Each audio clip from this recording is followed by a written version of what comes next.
In Creo Parametric, a reference pattern allows you to create a new pattern on top of an existing pattern. In this particular part, I have a pattern of holes.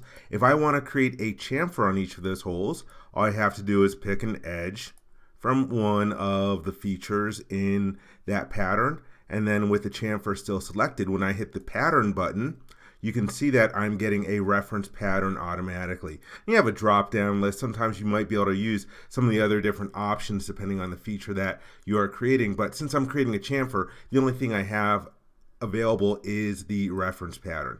And like with other patterns, you have the preview dots. For example, if you decide that you don't want to generate a couple of the instances, you can click on the dots. Then I'll hit the middle mouse button to complete the pattern, and you can see how we have our reference pattern of chamfers. And later on, you can always edit definition and click on the preview dots in order to get the other additional instances back. So this is an example of a reference pattern in a part model. You can also reference pattern in assemblies.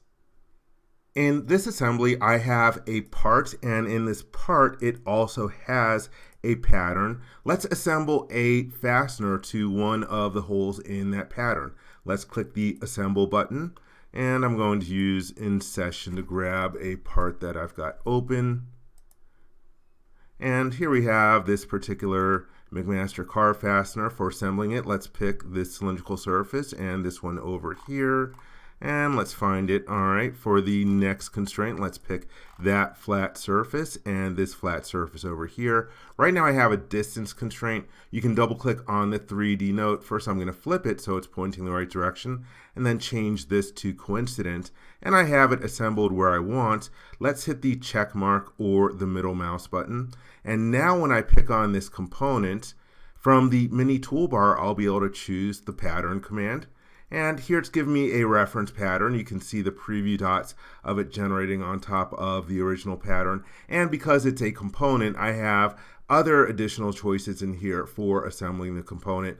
But I will hit the check mark. You could also do middle mouse button, and we have our pattern created.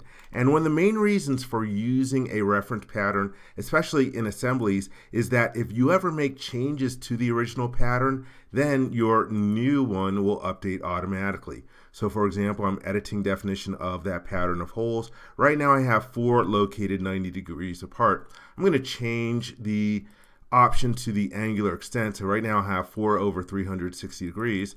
I'll change this to a value of 3, and let's hit the check mark. And right now the pattern hasn't updated because I need to hit the regenerate button.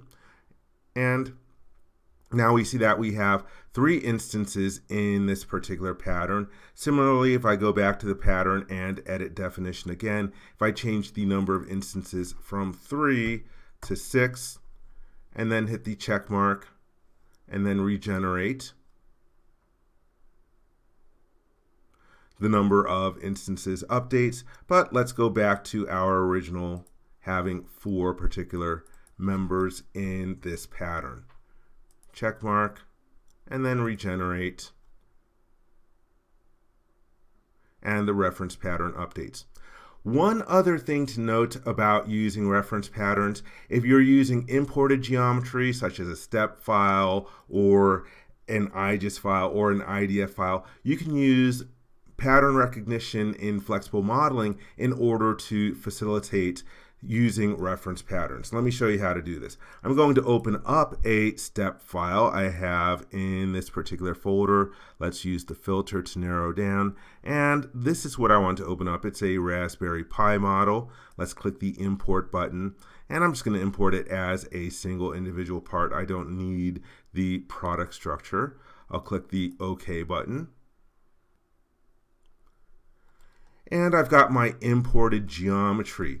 If I want to be able to use these different mounting holes in a pattern, I'll click on Flexible Modeling, and then we can pick one of the cylindrical surfaces in here. And we don't have pattern recognition from the mini toolbar, but you do have it from the ribbon. I'll click on it, and it says, hey, wait, I recognize that there are 4 other different holes here that should be part of the same pattern. Let's hit the check mark, and now we have our pattern recognized. Let's create a new assembly, and I'm not going to bother changing the name of it. Let's just click the OK button. And I'm going to assemble that component. Let me use in session, and I think it started with 7. There we have it. Let's click the open button and just drop it using the default constraint, which I can get to from the right mouse button. And I want to assemble a spacer onto one of these holes. Let's click the assemble button. And again, I know I have it in session. So let's filter down. Here's the spacer that I want to use. And for this one, let's pick cylindrical surface, flat surface. And I'm going to tap the right mouse button, use query select to get to that flat surface. And double click on the note to change this to coincident. And that way I have my first spacer in the model. Then I can click on it again, and from the mini toolbar choose pattern, and it shows me the pattern that's recognized from the part. Hit the check mark, and that way we're able to use reference patterns with imported geometry.